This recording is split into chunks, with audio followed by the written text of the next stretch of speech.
Kan sekarang dia ngomong nih Anies, semua partai politik tersandera. Ya enak dia ngomong karena dia nggak punya partai politik. Pembandingan orang pakai data, nggak pakai asumsi. Sekali lagi lu bicara tentang kedengkian lu aja kepada Anies. Rezim ini adalah rezim setan. Ciri-ciri setan yang pertama adalah penipu. Pak Jokowi dipilih rakyat, tapi kita tahu bahwa ada intervensi besar selama beliau memimpin dari belakang. Dan itu tidak nyaman, Bang, otomatis itu tidak nyaman. Ya. Itu yang dikatakan Rocky Gerung. Iya kan? Dia mengatakan presiden itu bukan orang. Siapa ketum bikin parpol itu modalnya nggak dikit loh, ada nggak tuh? Maksudnya gimana itu bang? Kemarin kan sempat rame kalau Anies bakal bikin parpol setelah mentok nggak bisa nyagup di pilkada tahun ini. Dia bilang hal ini keinginan publik yang punya semangat perubahan, yang kata dia semakin hari makin banyak, makanya nama partainya pun udah mengerucut ke Partai Perubahan. Bahkan tanggal deklarasinya pun udah ada yang ngusulin, yakni 20 Oktober bertepatan dengan lengsernya Jokowi. Karena partai ini disebut bakal jadi antitesa Jokowi. Nah kalau emang beneran jadi, berarti panggilan buat Anies bakal berubah nih, jadi Pak Ketum atau Abah Ketum. Tapi itu kan katanya, bukan faktanya. Soalnya kalau ngelihat fakta, bikin partai itu kan nggak mudah, banyak syarat yang harus dipenuhi dan tentunya modal yang nggak sedikit. Emang syaratnya apa aja? Nah syaratnya tentu masalah administratif biasa ya, misalnya dokumen legalitas, ada ADART dan sebagainya. Tapi yang berat ialah partai tersebut harus punya kepengurusan paling sedikit 60% dari jumlah provinsi. Lalu harus ada 50% dari jumlah kabupaten kota yang ada di setiap provinsi tersebut dan 25% dari jumlah kecamatan yang ada di kabupaten kota tersebut. Udah gitu, harus ada kantor tetap di tingkat pusat, provinsi dan juga kabupaten kota. Asumsinya kalau yang bakal jadi anggota ini adalah para pemilih Anies di Pilpres kemarin, bisa nggak memenuhi syarat itu? Dan kalaupun memenuhi, kira-kira ada modalnya nggak tuh? Soalnya kan butuh modal besar kan untuk nyewa kantor, ngebentuk kepengurusan dan juga operasionalnya. Dan kalau lihat beberapa partai yang relatif baru, yaitu emang disupport sama pengusaha gede, misalnya Perindo, Nasdem dan PSI. Nah, kalau Anies sama anak-anak Abah kira-kira bisa nggak ya ngumpulin sumbangan buat memenuhi syarat bikin parpol itu? Kalau nggak bisa ya, bikin ormas aja dulu, Pak. Oh begitu ya? Menurut kalian gimana nih? Waduh, ini loh. Gimana ya ini? Bisa terwujud apa enggak ya ini Abah Anies ini bikin partai ini? Takutnya nanti kalau apa ya? Nggak jadi gagal buat partai itu, nanti bakal ada drama lagi nih. Ada yang menghalangi Pak Anies membuat partai ini. Waduh ini. Kalau gini kan jadinya lucu toh. Kalau menurut kalian gimana ini? Kan sekarang dia ngomong nih Anies, semua partai politik tersandera. Ya enak dia ngomong karena dia nggak punya partai politik. Ya kan? Coba kalau dia punya partai politik, dia harus mikirin. Kalau nggak salah kemarin saya dapat info, PKS aja tiap bulan harus dapat 7 miliar untuk membiayai organisasi. Berarti setahun 84 miliar. Dari mana uangnya? Iya kan? Kalau PKS ada anggota DPR, DPRD ya kan? Ya tapi DPRD kalau di sumbang-sumbang nggak sampai lah 7 miliar tiap bulan saya rasa. Sampai juga uang perjalanan, uang ini, uang itu mas, dengan dari gaji aja nggak sampai. Kalau konsul pun 7 miliar sendiri dia. Iya. Tuh. Tapi maksud saya bayangin kalau tas dulu. Jadi sekarang itu sekjen itu kerjaannya kan harus berhubungan dengan oligarki. Sehingga kita lihat kan banyak yang masuk penjara itu sekjen. Ya kan? Dulu Partai Demokrat, Nazarudin, ya kan? Bendahara umum. Ya bendahara. Pokoknya yang orang yang bagian nyari duit tuh, yang ya kan? Sekarang Hasto dikejar-kejar, ya kan? Nah, kita harus bebaskan ini partai dari sandera oligarki, dan kartelisasi partai itu terjadi karena partai disandera oligarki. Nah, kalau Anies mau mendirikan partai seperti itu, dia punya dua jalan. Waduh, ini loh, gimana ya? Apakah Pak Anies ini tidak mengerti perasaan partai politik ya?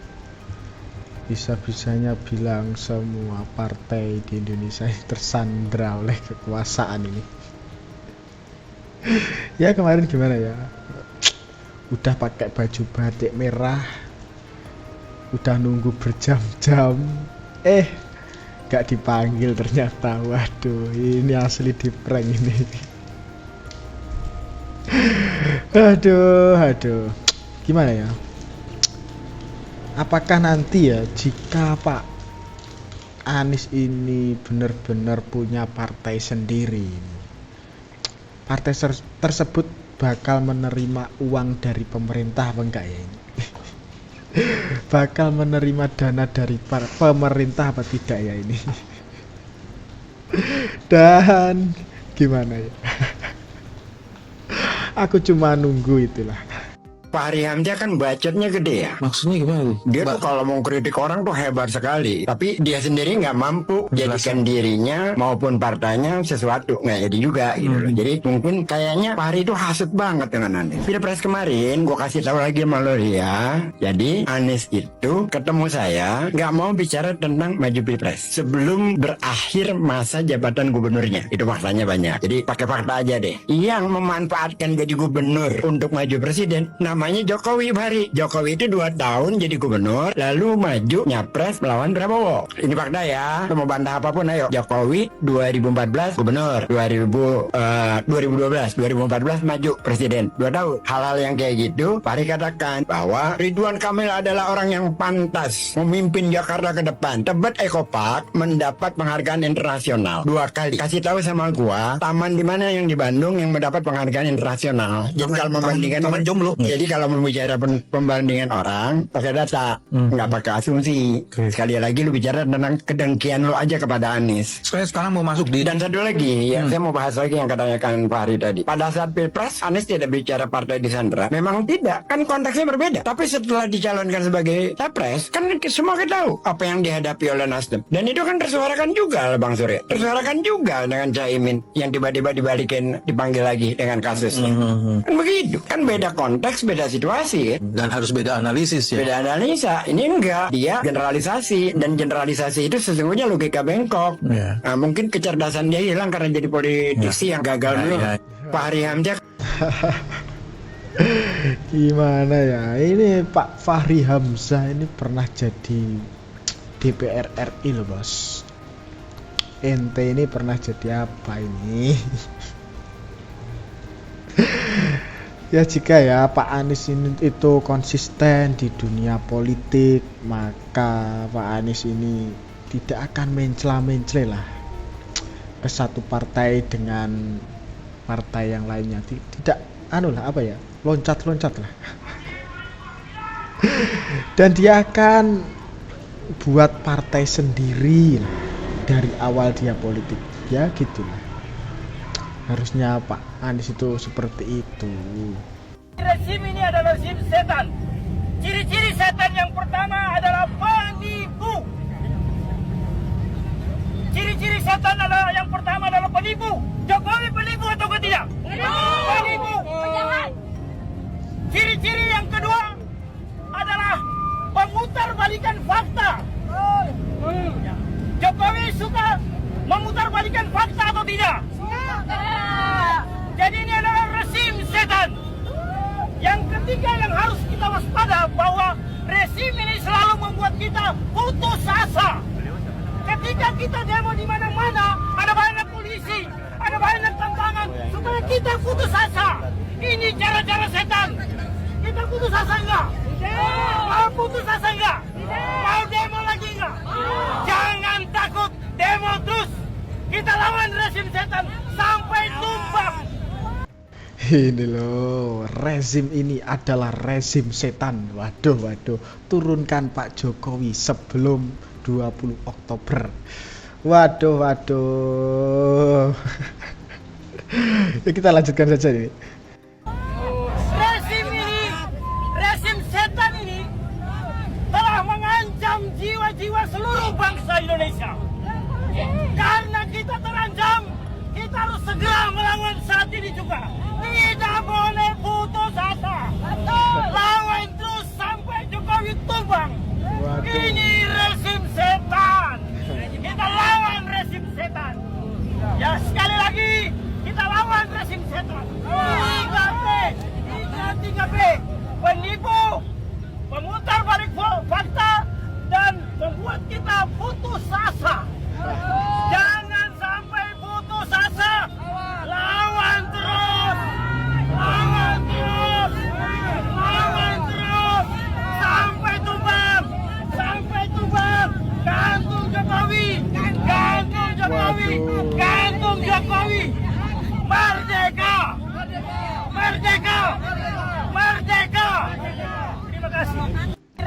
Waduh, ini loh, ini orang-orang ini pada ngapain sih ini?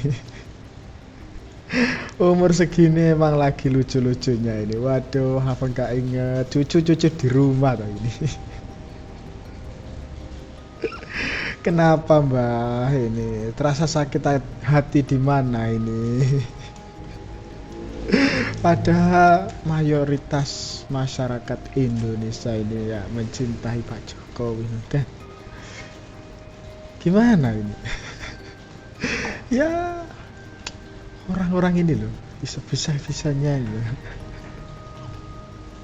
Tenang, nggak usah emosi. Masih ada kesempatan 5 tahun lagi kok ini. Berbenahlah diri gitu loh maksud saya. Waduh ini.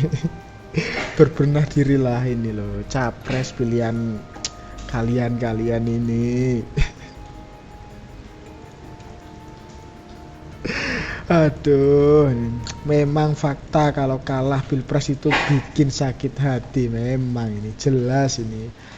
Pokok yang sabar lah ini. Biar gak dendam permanen lah. Pulang aja. Yuk kita lanjutkan saja ini. Kenapa akhirnya Pak Jokowi berbeda paham dengan PDIP misalnya? Pak Jokowi dipilih rakyat, tapi kita tahu bahwa ada intervensi besar selama beliau memimpin dari belakang. Dan itu tidak nyaman, Bang. Otomatis itu tidak nyaman. Ya. Dan itulah yang menciptakan mekanisme dalam diri Pak Jokowi untuk berpolitik yang tidak diketahui oleh partainya. Karena ada gangguan, Bang. Itu kalau kita ungkap secara lebih belak-belakan, nantilah kita tulis ini sebagai pelajaran politik. Maka kita mesti belajar bahwa presiden itu kalau sudah terpilih jangan diintervensi, jangan diganggu dari belakang, jangan punya agenda lain di belakang layar. Jangan istilahnya tuh sendiri-sendiri, ini presidensialisme. Tidak ada kekuatan lain, cuman satu yang dipilih rakyat itu cuman 2 orang. Itu nggak boleh kita tawar-menawar, bikin dapur sendiri, bikin operasi sendiri, megang institusi dalam negara dimainkan sendiri dari belakang. Tidak boleh, Bang. Ini kan yang sebenarnya menciptakan Pak Jokowi melakukan semacam rebellion terhadap situasi. Karena dia tahu ini nggak baik gitu loh. Kenapa akhirnya Pak Jokowi? Ini loh, bener sekali nih Bung Fahri Hamzah ini.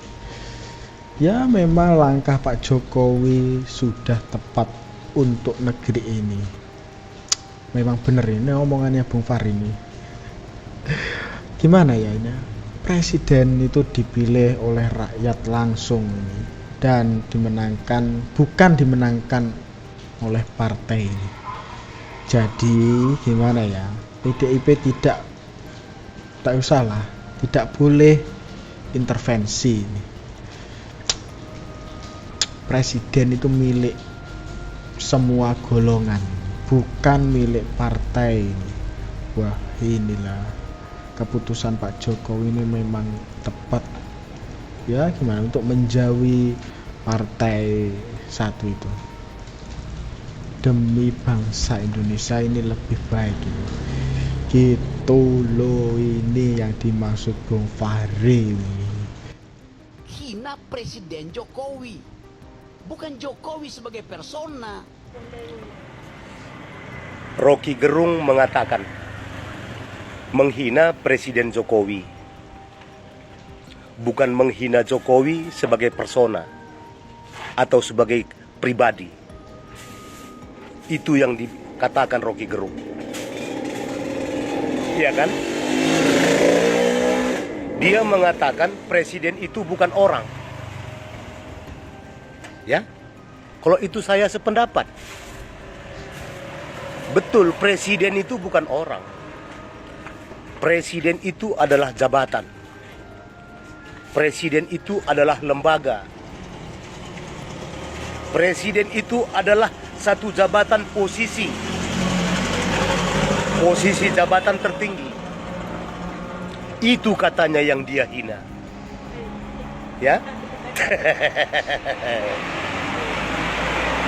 Kalau orang yang dungunya sama seperti Rocky Gerung bakal mengatakan iya.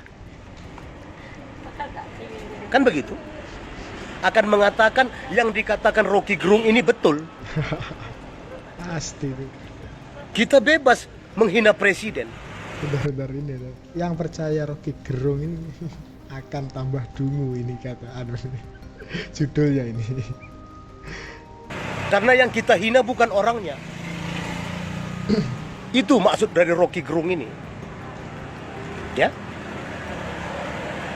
Tapi berjalannya fungsi presiden itu karena ada orangnya, karena ada yang menjabat.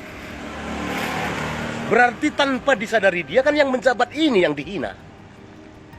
Kan begitu. Sama artinya begini teman-teman.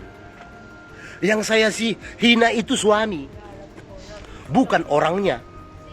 Kan udah seperti itu. Suami itu bukan orang. Ya. Suami itu jabatan.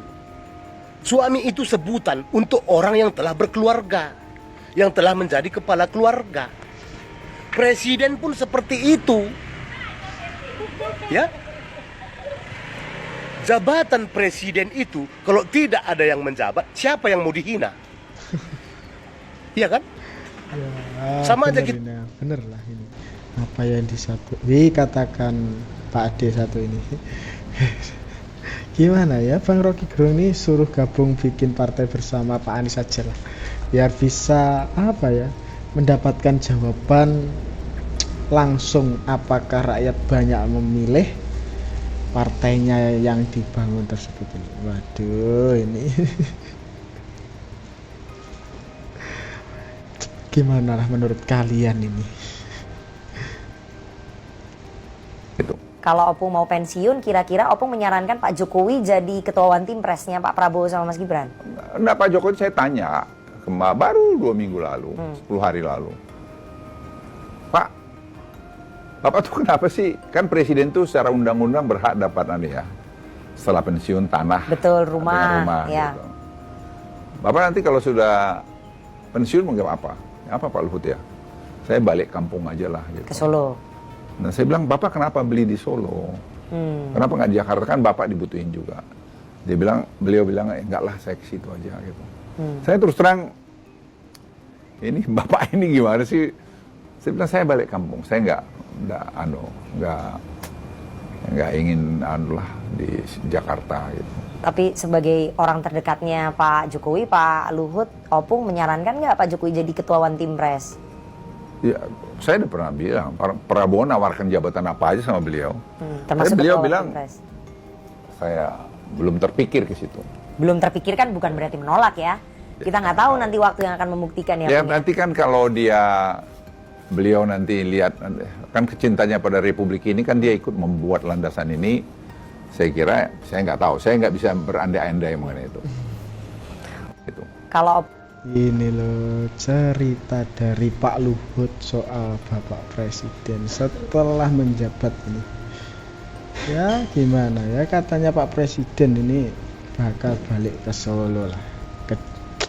Kemana ya? Ya ke desanya lah, ke kampungnya lah ini. Ya wajar saja sih kalau mau balik ke Solo. Nih kampung halaman memang paling nyaman ini. Hidup di kampung itu asli nyaman. Wajar saja Pak Jokowi bakal balik ke Solo ini. Gitu loh, gitu.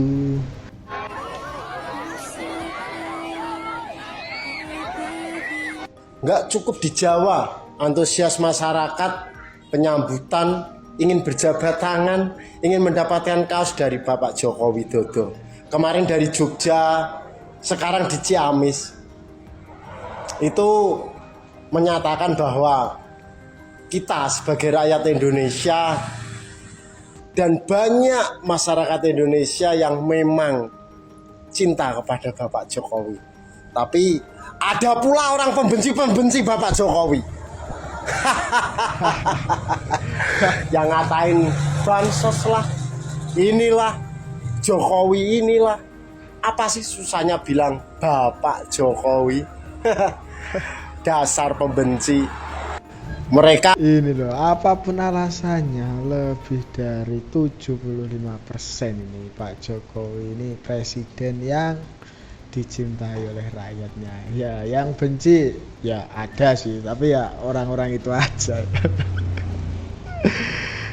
mereka nggak bisa untuk membuka pikiran matanya, otaknya hanya berisi oleh kebencian. Padahal realita real bahwa Bapak Joko Widodo dicintai oleh rakyat Indonesia. Walah. Apakah para pembenci-pembenci itu bisa merasakan rakyat yang berduyun-duyun ingin berjabat tangan, ingin bertemu, ingin bertatap muka Bapak Jokowi dengan senang hatinya, dengan bangganya? Emangnya para pembenci-pembenci itu bisa merasakan? Enggak bakalan bisa. Karena yang ada di otaknya itu cuman benci. Betul-betul apa yang dikatakan Pak D1 ini. Waduh. Ya hanya orang yang mempunyai sifat sakit hati lah yang membenci Pak Jokowi ini. Ya bisa ditebak lah siapalah yang membenci Pak Jokowi ini. Ya barisan-barisan itulah. Barisan-barisan sakit hati ya, anak-anak abah dan sebagainya itu.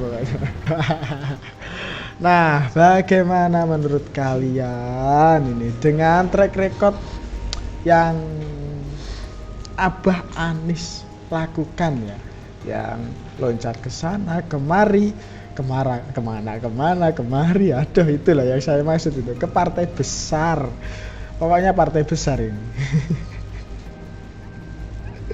Dan kayaknya ya ini partai besar sudah hafal, sudah mengerti apa maksud Abah Anies ini. Dan di pilkada ini ya tidak ada lah yang mengusung Abah Anies ini. Itulah waduh ini. Dan apakah ini ya alasan Abah Anies ini bakal membuat partai baru ini? Waduh. Gimana menurut kalian ini? Tulis pendapat kalian di kolom komentar. Dan jangan lupa subscribe channel Sudut Pandang. Sekian dari saya, terima kasih.